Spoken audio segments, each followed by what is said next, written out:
A graça e a paz, meus amados.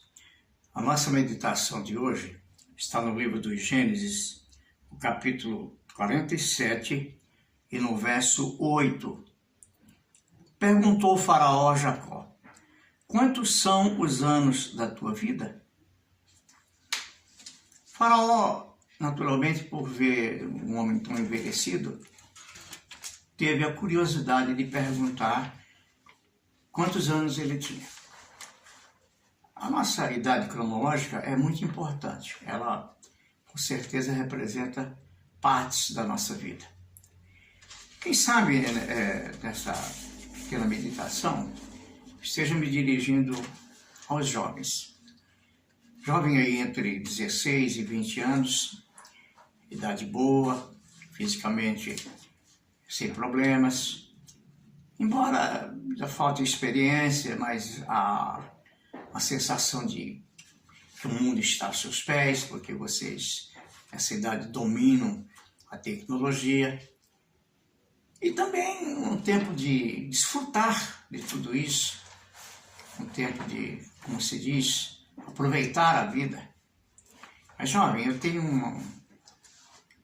uma meditação que Salomão nos ajuda a refletir um pouco sobre tudo.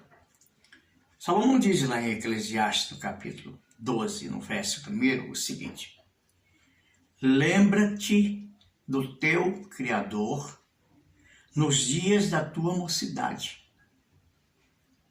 antes que venham os maus dias e cheguem os anos nos quais venhas a dizer: não tenho neles contentamento. Mas Salomão vai adiante com o seu conselho.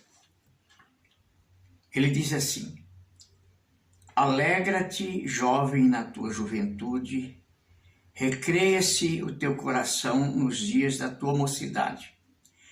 Anda pelos caminhos que satisfazem o seu coração e agradam os teus olhos.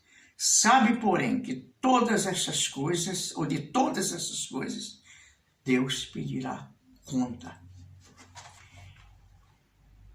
Todos nós sabemos, e não precisa nem acreditar na Bíblia, e muito menos em Deus, que existe no universo uma lei de retorno. Tudo que plantarmos vamos colher. Então, jovem, observa bem onde você vai, o que faz, como faz e com quem faz. Porque isso é seu tempo. Haverá uma cobrança. Pode ter segurança nisso. Pode ter certeza absoluta. Lembrar-se do Criador aqui é muito mais do que passar pela ideia que existe Deus.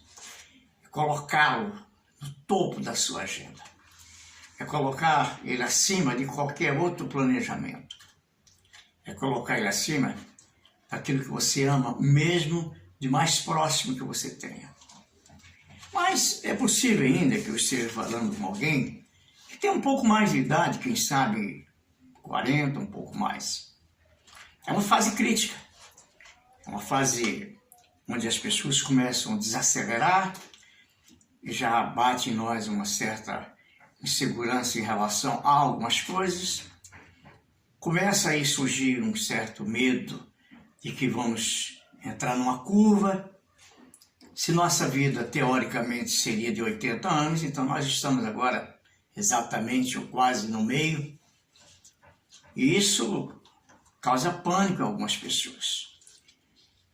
Algumas pessoas entram em parafuso porque é um tempo onde as grandes decisões já não são mais tomadas como antes. Os planejamentos ficam mais a curto prazo. E uma série de outras coisas, porque o nosso próprio corpo já não reage mais a alguns estímulos que antes reagia. Nesse caso, Salomão também tem um conselho. Ele diz em Eclesiastes 9:10: tudo que te vier a mão para fazer, faz-o conforme as tuas forças.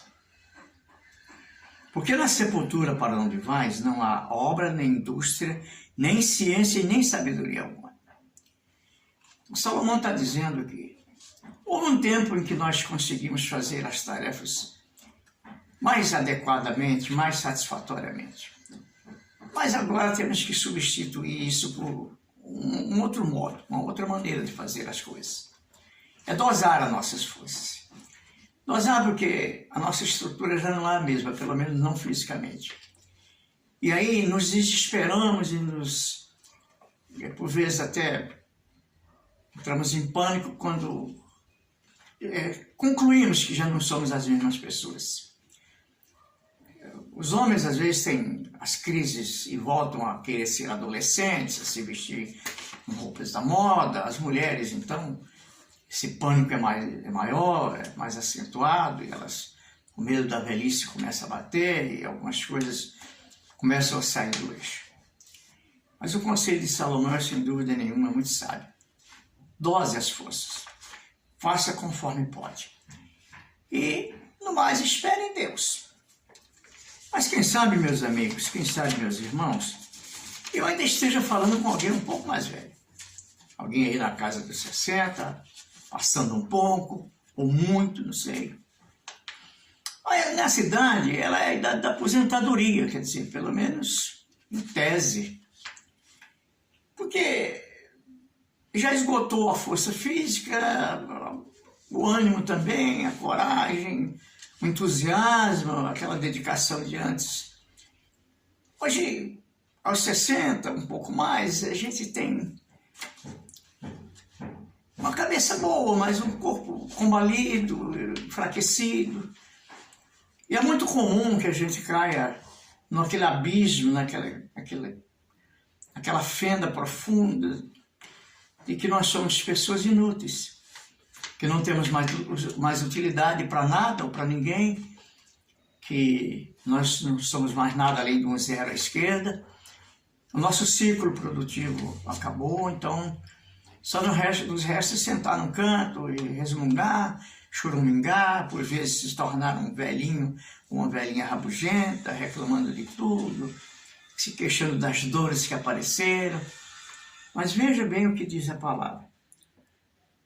O Salmo 92, no verso 12, diz assim: o justo, aí você se coloque como justo, justificado por Deus na pessoa de Jesus Cristo. O justo é como a palmeira, crescerá como o cedro do Líbano. A palmeira ela tem uma particularidade: se ela for plantada no lugar certo, e se ela permanecer ali, quanto mais velha ela for, mais firme ela fica. E se não for mudada de lugar a seu tempo, ela floresce. O que para os botânicos é algo extraordinário, uma palmeira florescendo. Ou seja, ela foi buscar um vigor que ela tinha lá na sua primeira juventude. E renovou-se. E deu de novo frutos e flores como ela fazia antigamente. Então, do ponto de vista de Deus, não existe inutilidade para o ser humano. Talvez a nossa cultura ainda seja propensa a pensar dessa forma. Mas as culturas, pelo menos ocidentais, elas pensam diferente. É sabido que na China as pessoas, por vezes, elas aumentam sua idade. Elas querem parecer mais idosas, justamente para serem mais respeitadas, para serem mais cortejadas. Em 2 Coríntios, no capítulo 4, no verso 16, Paulo diz algo extraordinário do ponto de vista bíblico.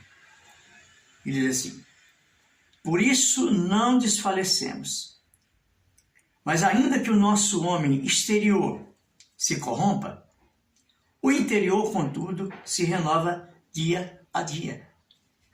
E Paulo aqui está falando de cadeira.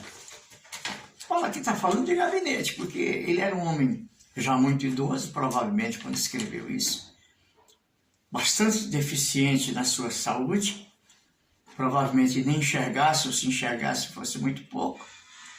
Mas ele está falando de uma alegria, de uma renovação espiritual interna, que faz com que a pessoa compreenda que para Deus não existe idade cronológica. Para Deus não existe tempo. Deus é o Senhor do tempo. E pode trazer, como trouxe a Sara e a Abraão, uma alegria que era tida como uma alegria de jovens.